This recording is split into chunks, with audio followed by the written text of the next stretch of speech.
श्रीकृष्णाय वयं नुमः।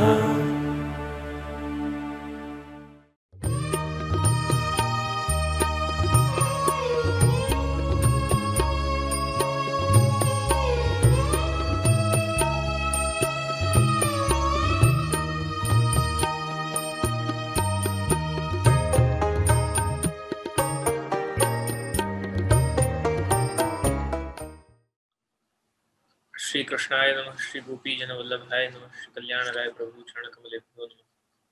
श्रीमदाचार्य चरण कमलेभ्यो नमः। श्री गोपीनाथ चरण कमलेभ्यो नमः।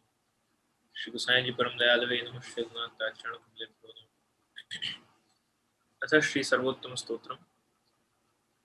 प्राकृत धर्मानाश्रय प्राकृतं किल धर्म रूपमिति निगम प्रतिपाद्यं तच्चुतं साकृतिस्तौमि कलिकाल तमश्चन्न दृष्ट्वा विदुषामपि सम्प्रत्य विषयस्तस्य माहात्म्यं समकुर्वन्ति दयया निजमाहात्म्यं करिष्यन् प्रकटं हरि मान्या यदा तदा स्वास्यं प्रादुर्भूतं चकारहि तदुक्तमपि दुर्बोधं सुबोधं स्यात् यथा तथा तन्नामाष्टोत्तरशतं प्रवक्ष्याम्यखिलादरम् ऋषिरग्निकुमारस्तु नाम्नां छन्दो जगत्यसो श्रीकृष्णास्यं देवता च बीजं कारुणिकः प्रभु विनियोगो भक्तियोगः प्रतिबन्ध विनाशने कृष्णाधरामृता स्वाद सिद्धिरत्र न संशयः आनन्दः परमानन्दः श्रीकृष्णास्यं कृपानिधि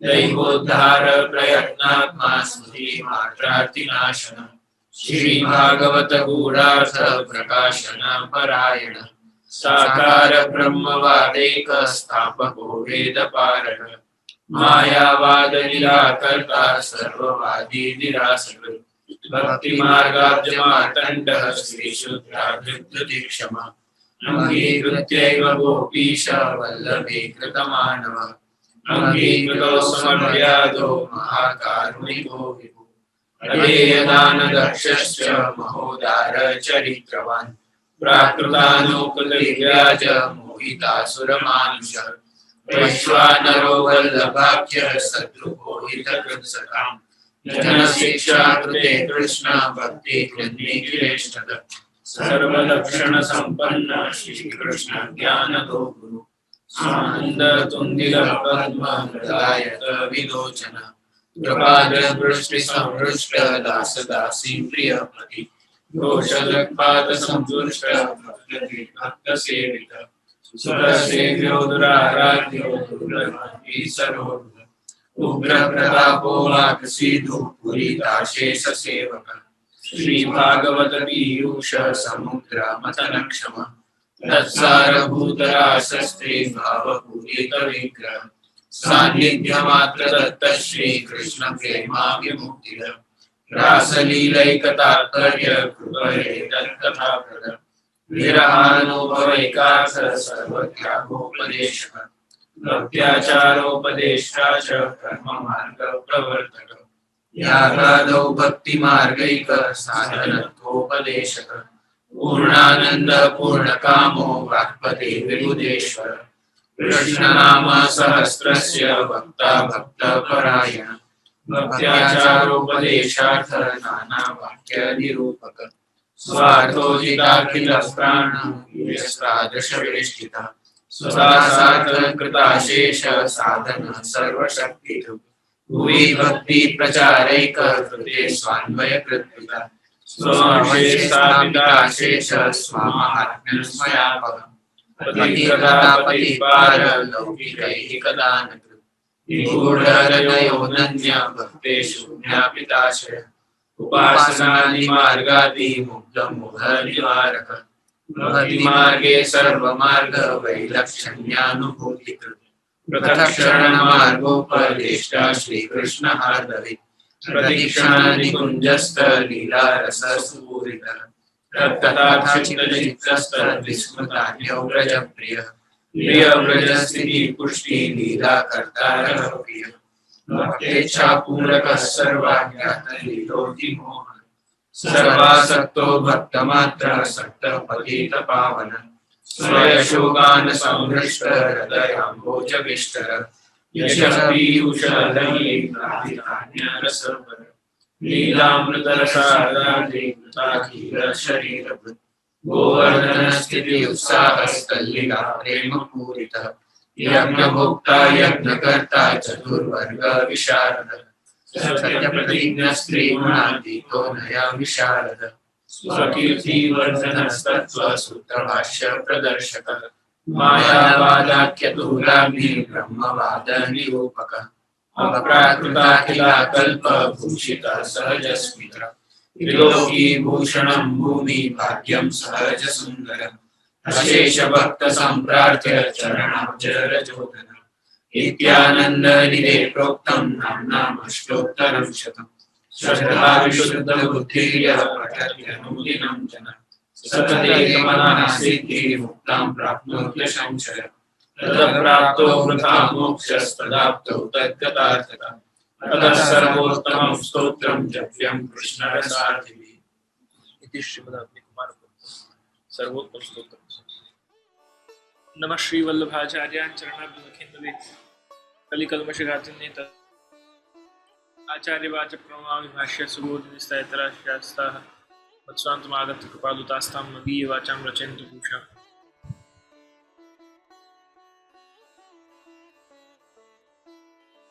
पतिव्रता पतिपार लौकिकैहिकदानकृत् निगूढहृदयोऽनन्य भक्तेषु ज्ञापिताशयः अनन्येषु जो अनन्य भक्त हैं उनको आप अपने हृदय के भाव प्रकट करते हैं। पूर्व में कल हमने कृष्णदास मेघन के चरित्र द्वारा किस प्रकार से आचार्य चरण के मन के मनोरथ को प्रभु को मुरमुरा आरोगाने हैं, गंगा सागर में आप विराज रहे हैं और आपके मन के मनोरथ को श्री कृष्णदास मेघन जानकर और गंगा जी तैरकर खेत वाले से मुरमुरा लेकर सिकवा कर सिद्ध कराकर और वापस आकर और श्री आचार्य चरण के समक्ष प्रस्तुत किए। हृदय के भाव आपने महाकृष्णदास मेघन को जताए। इस प्रकार इसी नाम के आगे का विस्तार करते हुए अनन्य भक्तेषु ज्ञापिताशय, अपने अनन्य यानी अंतरंग भक्तों में अपने आशय को जनाने वाले आप श्री आचार्य चरण हैं। यहाँ श्री गोकुलनाथ जी ने अपनी टीका में, सर्वोत्तम जी की अपनी टीका में श्री गोकुलनाथ प्रभु चरण ने पद्मनाभ प्रभृति विरले वैष्णवों का, पद्मनाभ दास जी आदि समग्र जो विरले वैष्णव हैं उनका उल्लेख किया है, क्योंकि पद्मनाभ दास जी जैसे वैष्णव करोड़ों में दुर्लभ हैं। आपकी गुरुनिष्ठा आदर्शभूत है। गुरु चरणों में आपकी अनन्यता का दिव्य दर्शन आपकी वार्ता जी से सिद्ध होता है। एक समय श्री आचार्य चरणों के साथ वन यात्रा कर रहे थे। उस समय साथ के व्यापारी के पीछे रह जाने से उसे डाकुओं ने लूट लिया। श्री आचार्य चरण और पद्मनाभ दास जी आदि सब वैष्णव पृथ्वी परिक्रमा चल रही थी और प्रदेश पर यात्रा पर थे। तो साथ ही एक संघ जा रहा है, तो संघ के साथ एक व्यापारी भी जुड़ गया, पर कहीं वो व्यापारी पीछे छूट गया, डाकुओं ने उसको लूट लिया। श्री आचार्य चरण तो श्रीमदाचार्य चरण अपने शिविर में यानी अपनी मुकाम जहाँ रखा था वहाँ भगवत सेवा के उपरांत प्रसाद लेने को बैठे थे कि वह व्यापारी रोता हुआ आया और कहा, मेरा अमुक 1000 रुपया डाकुओं ने लूट लिया है। अब वो पीछे रह गया व्यापारी, डाकुओं ने लूट लिया, तो संघ को ढूंढते ढूंढते वापस वो उसी रास्ते से श्री आचार्य चरण की शिविर तक आके पहुंचा। तो वहाँ श्री आचार्य चरण तो आप भगवत सेवा से पहुंचकर और महाप्रसाद लेने विराजे हुए थे। तो बाहर पद्मनाभ दास जी खड़े हुए थे और कहा कि ऐसे ऐसे मैं तो आपके संघ के साथ था और डाकुओं ने लूटा, तो मेरा इतने 1000 रुपया लूट गया है। इस प्रकार उसके रुदन को सुनकर बहुत विलाप कर रहा था, क्लेश कर रहा था। पद्मनाभ दास जी ने शीघ्र ही बाजार में एक व्यापारी के यहाँ अपने मर्यादा धर्म को गिरवी रखकर उससे रुपया उधार लेकर व्यापारी को देकर विदा किया। श्री आचार्य चरण कहीं सुन ले कि ये कोई बाहर आया है और रुदन कर रहा है, कोई क्लेश कर रहा है, अप्रसन्न है, दुखी है, तो श्री आचार्य चरण कैसे सुख से बैठकर महाप्रसाद ले सकेंगे? गुरु को कष्ट होगा, इस विचार से पद्मनाभ दास जी ने शीघ्र ही उस व्यापारी को वहां से ले जाकर और एक दुकान में जाकर बाजार में व्यापारी को अपना मर्यादा धर्म, स्वयं का धर्म गिरवी रखा, मर्यादा धर्म, और उसको गिरवी रखकर रुपया उधार जो भी उसका था वो उसको चुकाकर रुपया उधार लेकर व्यापारी को देकर विदा किया। ज्ञात होने पर आचार्य चरणों ने पूछा, पद्मनाभ दास, हमारा उस व्यापारी से क्या संबंध था? पद्मनाभ दास जी ने उत्तर दिया, कृपानाथ, संबंध तो नहीं था। उसके रोने से आपके भोजन में 2 घड़ी विलंब होता तो मेरा सेवक धर्म नष्ट हो जाता। यानी मर्यादा धर्म नष्ट हो तो कोई बात नहीं, पर मेरा सेवक धर्म, पुष्टि धर्म जो है वो नष्ट नहीं होना चाहिए। मेरी मर्यादा क्या है या मेरा धर्म क्या है एक वैष्णव के नाते, एक सेवक के नाते, कि गुरु को कष्ट ना हो, गुरु को सुख का विचार हो। और अगर आपके सुख का विचार न कर सकता, आपके भोजन में विक्षेप होता, आप विलंब से करते या भोजन करते करते आप उठ जाते, तो मेरा सेवक धर्म नष्ट हो जाता। यह है पद्मनाभ दास जी के सेवक धर्म की विशेषता। और भी दूसरे प्रसंग में पद्मनाभ दास जी ने श्री आचार्य चरणों के एक सेवक को भिन्न जाति होने पर भी अपनी कन्या का उसके साथ विवाह करने के लिए अपने अंगूठे से उसके मस्तक पर तिलक किया। घर में आने पर उनकी पुत्री तुलसा ने उस ब्राह्मण के साथ अपनी अवान्तर जाति का भेद बताते हुए अपनी बहन के विवाह का निषेध प्रस्तुत किया। पद्मनाभ दास जी ने कहा, प्रथम तो मेरा अंगूठा काटा जाए। तुलसा ने कहा, अंगूठा नहीं कटेगा। क्यों? पद्मनाभ दास जी ने क्या पूछा विवाह करने से पहले कि ये कौन है? तो कहा वैष्णव है। फिर पूछा कौन है? तो कहा ये वैष्णव है। वापिस पूछा ये कौन है? तो कहा वैष्णव है। तो ज्ञाति जात सब देखे बिना जब अपने आप की आइडेंटिटी, अपने आप की पहचान ही उसने वैष्णव बताई, तो वैष्णव किसी के नहीं होते, वो ठाकुर जी के होते। उसमें कोई ज्ञाति बंधन व्यवहार उसको नहीं लगा। इसलिए पद्मनाभ दास जी ने उसको तिलक किया। जब विरोध करने पर पद्मनाभ दास जी का कि ये किस प्रकार से ज्ञाति के बंधनों का आप उल्लंघन करते हुए पद्मनाभ दास जी ये विवाह करवा रहे हैं, तब पद्मनाभ दास जी का उत्तर ये था कि अब जो हो चुका है तिलक, अब उसका क्या किया जा सकता है। तो पहली चीज तो जिस अंगूठे ने तिलक किया उस अंगूठे को काटो, उसके बाद ये संबंध टूटे। तब तुलसा जी ने, उनकी पुत्री ने कहा कि अंगूठा तो कैसे कटेगा, अंगूठा नहीं कटेगा। तो पद्मनाभ दास जी ने कहा कि विवाह भी नहीं हटेगा, जो विवाह होना निश्चित हुआ है वो भी अवश्य होगा। यह है आपकी वैष्णव निष्ठा। वैष्णव है तो फिर और कोई भी, ये बहुत दुख की बात है कि आज के समय में ज्ञाति बंधनों के व्यवहार में, बाड़ाबंदी में, बंधनों में हम संप्रदाय को धकेल देते हैं। हम ये ज्ञाति के वैष्णव हैं। अरे वैष्णव हैं, फिर कोई ज्ञाति की आवश्यकता ही कहाँ है। हर ज्ञाति का व्यक्ति, हर वर्ण वर्ग व्यवस्था का व्यक्ति, वो कहीं भी हो, कैसा भी हो, किसी भी ज्ञाति, धर्म, संप्रदाय, जाति, देश, कहीं का भी हो, कैसा भी हो। कई बार ये भी देखने मिलता है कि विदेश के कुछ मंदिरों में लगभग सब भारतीय वहां जाते होते हैं, कोई एक दो कोई फॉरेनर वहां आ गए तो उनको इस दृष्टि से देखा जाता है कि जाने कोई दूसरी दुनिया का व्यक्ति, कोई एलियन आ गया हो, और इस प्रकार से उनको देखा जाता है। तो हमारी दृष्टि कभी भी ऐसी नहीं होनी चाहिए। कोई किसी भी वेश में, किसी भी वेश अर्थात कि किसी भी कुल से जन्म लेकर कहीं से भी जीव अगर सन्मुख हो रहा है तो वहां उसके दोष न देखते हुए, उसके अपराध न देखते हुए, उसके गुणों को देखना, और अगर कुछ गलत कर रहा है तो उसको किस प्रकार से शिक्षा देना या समझाना, समझना उसके खुद के हाथ में है, पर समझाना तो हम कम से कम उतना तो कर सकते हैं। तो विदाउट एनी जजमेंट्स, किसी को जज करे बिना, किसी को पर परीक्षण करे बिना, तू ये जाति का, तो मैं ये जाति का, अरे भाई हम सब वैष्णव हैं। वैष्णव है, उससे बड़ी हमारी कौन सी जाति हो सकती। इस बात को यहाँ पद्मनाभ दास जी ने अपनी वैष्णवता का, अपनी वैष्णव निष्ठा को यहाँ श्री पद्मनाभ दास जी ने बताया। और भी तीसरे प्रसंग में जब श्रीमद आचार्य चरण भागवतार्थ निबंध की कथा कह रहे थे, तो उसमें उन्होंने एक श्लोक पढ़ा श्री आचार्य चरण ने, पठनीयं प्रयत्नेन सर्वहेतु विवर्जितम प्रत्यर्थम नैव युञ्जन्ति प्राणहि कंठै गतैरपि, प्राणः कंठ गतैरपि।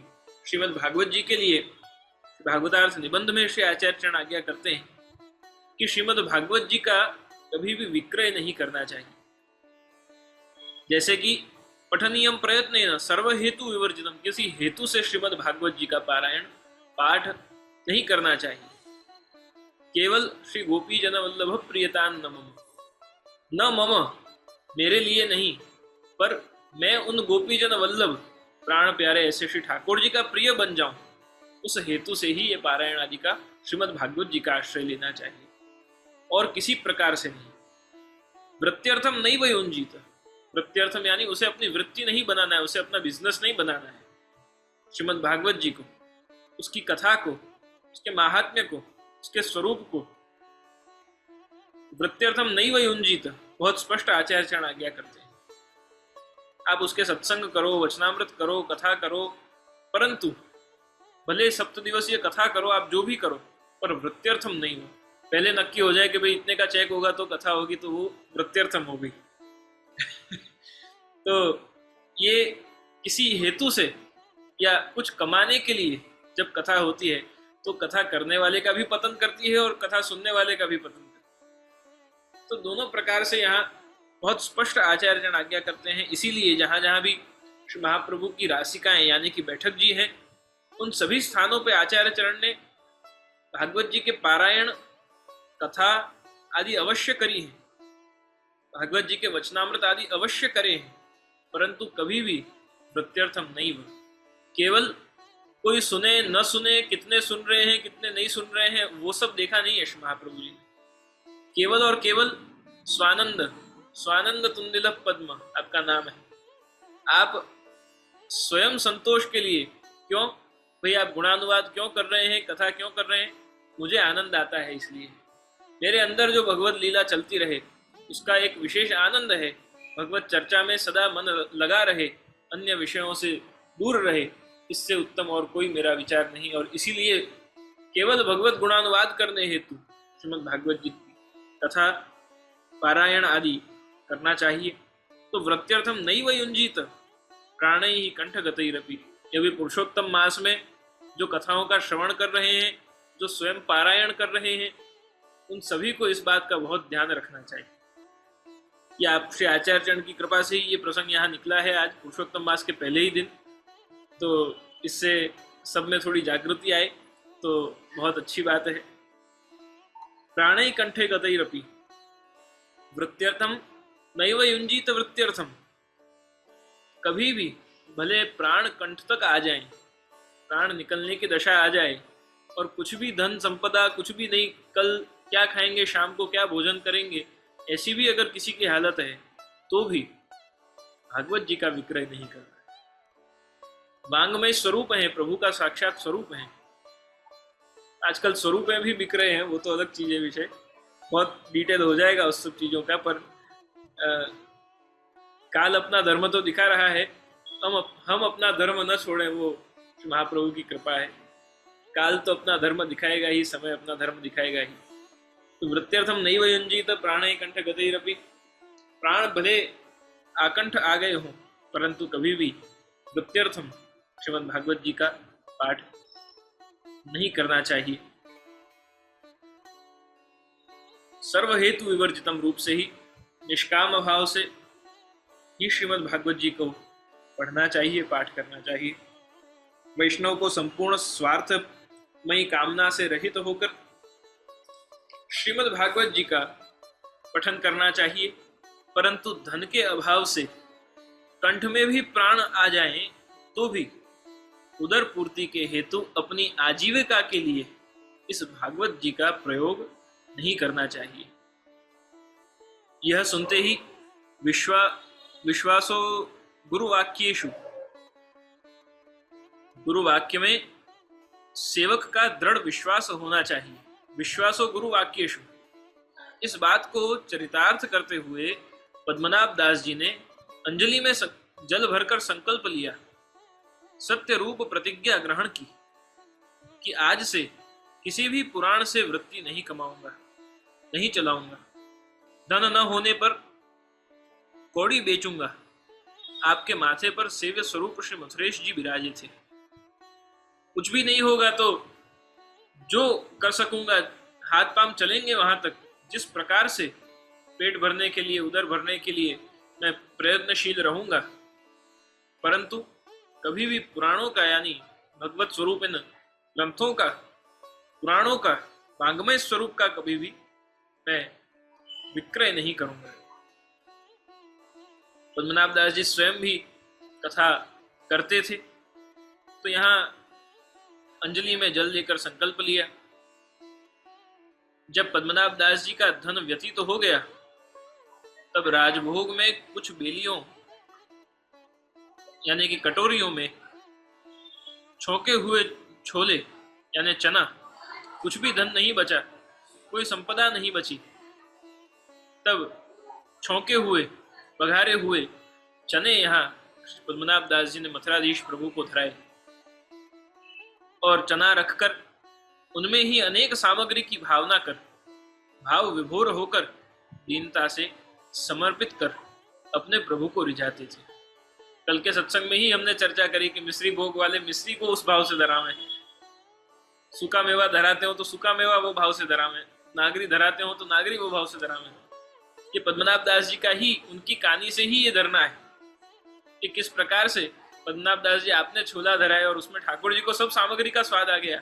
ऐसे अपने माथे विराजते ठाकुर जी को भी पद्मनाभ दास जी की कहानी से, अगर हमारे में तो वो सामर्थ्य है ही नहीं, पर पद्मनाभ दास जी की कहानी से अगर हम अपने माथे विराजते ठाकुर जी को अरोगाएंगे, तो ऐसी कोई अवस्था या परिस्थिति नहीं कि हमारे ठाकुर जी हमारा अरोगाया हुआ नहीं अरोगेंगे। तो इस प्रकार श्री पद्मनाभ दास जी की कहानी से यहाँ सभी सामग्री नाना प्रकार के भाव करके, भाव विभोर होकर दीनता से समर्पित करी, अपने प्रभु को रिझाते थे। एक समय श्री आचार्य चरण राजभोग के समय पधारे और आकर पद्मनाभ दास से पूछा, राजभोग में कहा सामग्री धरी है, कहा सामग्री सिद्ध करी है?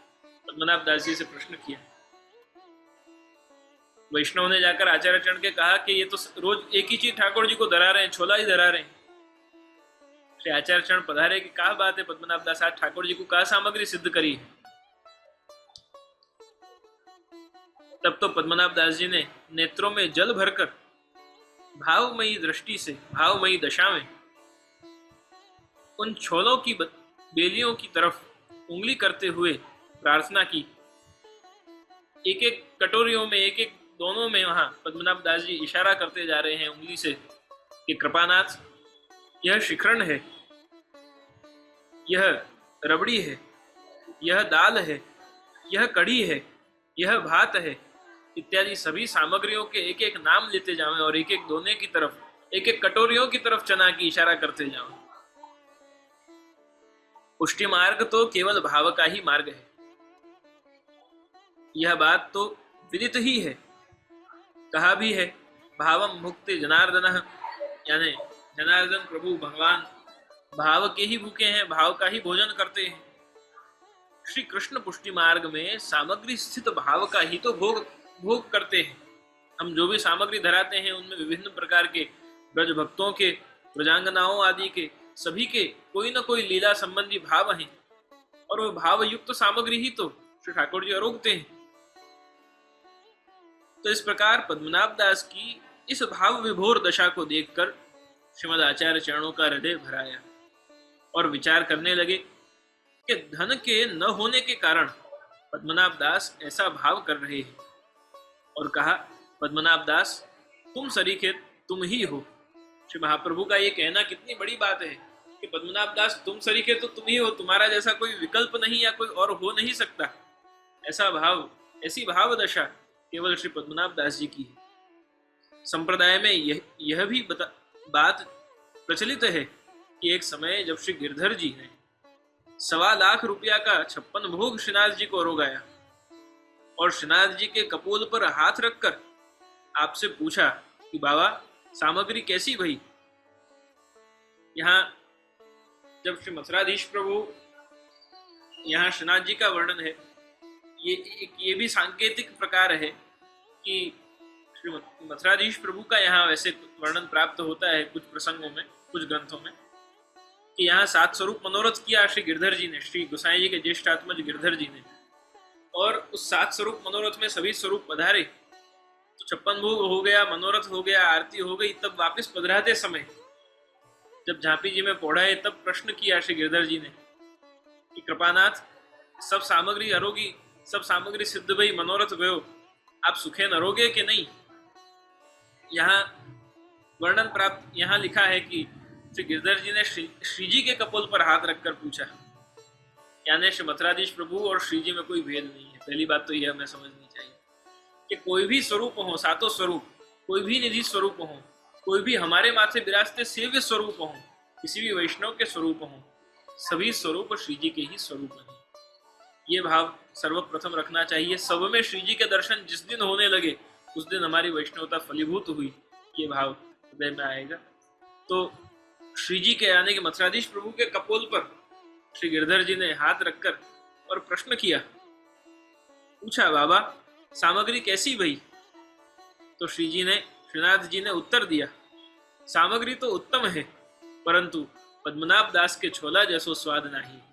सब सामग्री गिरधर जी आपने बहुत सुंदर अरोगाई, सभी सामग्री एक से बढ़कर एक थी, परंतु एक में भी पद्मनाभ दास जी के वो छोला में जो स्वाद था ऐसा स्वाद नहीं आया। इस प्रसंग से पद्मनाभ दास की प्रभुनिष्ठा भी स्पष्ट होती है। इस प्रकार आपने अपने जीवन में हरि, गुरु, वैष्णव तीनों को ही प्रसन्न किया है। तभी तो श्रीमद आचार्य चरण ने अपना निगूढ़ आशय पद्मनाभ दास जी को ही जनाया और कहा, पद्मनाभ दास प्रयाग से अक्का जी महालक्ष्मी जी को पधराए लाओ। उस समय आप अड़ेल थे। इतना विश्वास पद्मनाभ दास जी पर, आप श्री अक्का जी महालक्ष्मी जी, आप गर्भवती हैं और वहां से पधरा कर लाने की बात करिए। इतना विश्वास पद्मनाभ दास जी पर कि आप पधरा कर लाओ, श्री गोसाई जी का प्रागट्य होने वाला है। और यहाँ पद्मनाभ दास जी उसी रात में चल पड़े।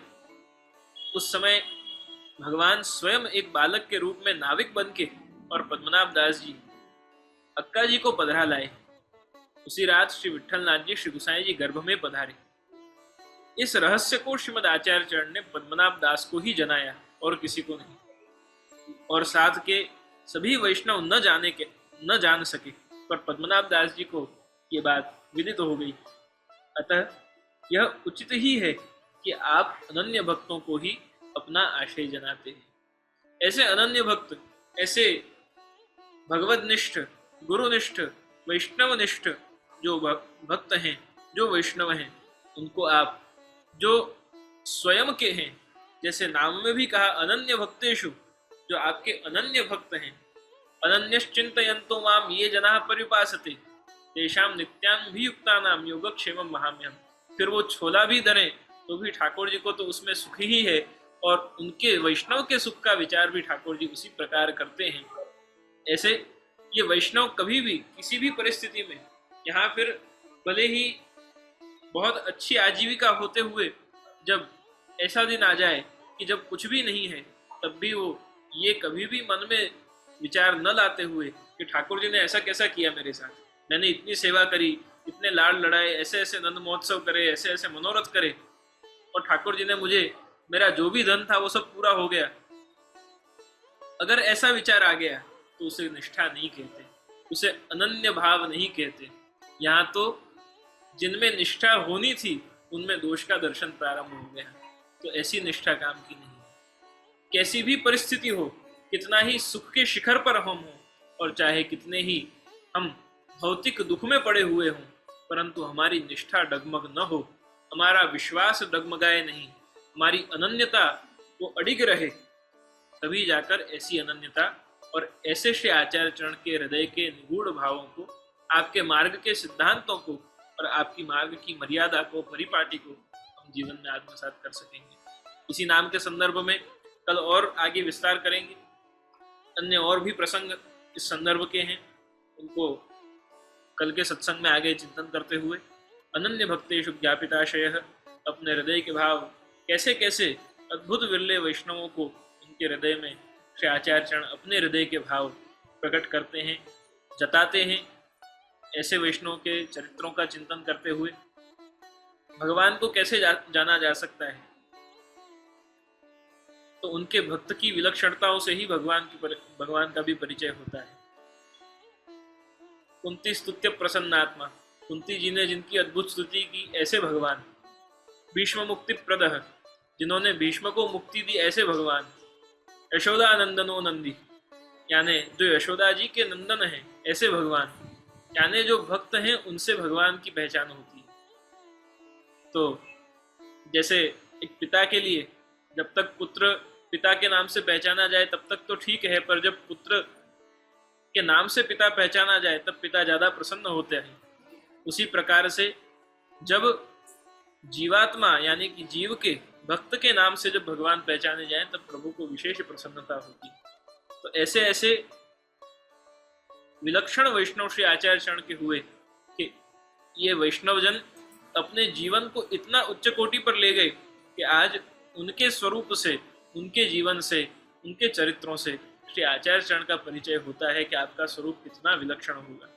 तो ऐसे अद्भुत जीवों के लिए हम उनका स्मरण करते हुए ही भगवत सेवा करें, यही हमारे लिए श्रेयस्कर है। उनकी कहानी से ही सेवा करें, ये हमारे लिए उत्तम है। तो ऐसे पद्मनाभ दास जी को नमन करते हुए आज के सत्संग को विराम देंगे। कल पुनः इसी नाम के संदर्भ में आगे बढ़ेंगे। किम अधिकम।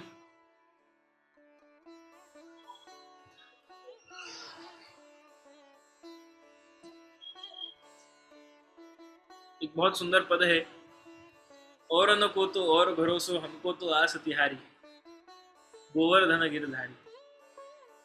तो जिसका जो भरोसा हो, जिसका जो मुकाम हो, जिसका जो विश्वास हो, हमको तो आशा भी आपसे ही है, अपेक्षा भी आपसे ही है और हमारा भाव भी आपसे ही है।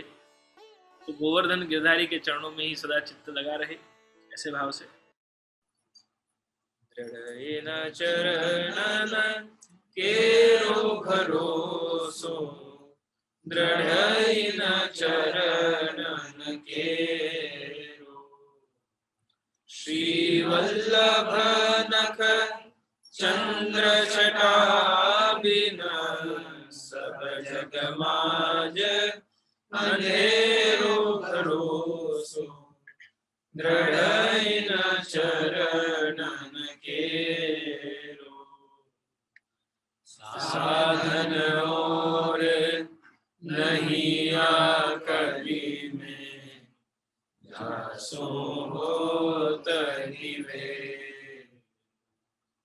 सूर कहा कहे द्विविधा धरो, बिना मोल को चेरो भरोसो, दृढ़ेन चरणन केरो, दृढ़ेन चरणन केरो भरोसो, दृढ़ेन चरणन केरो।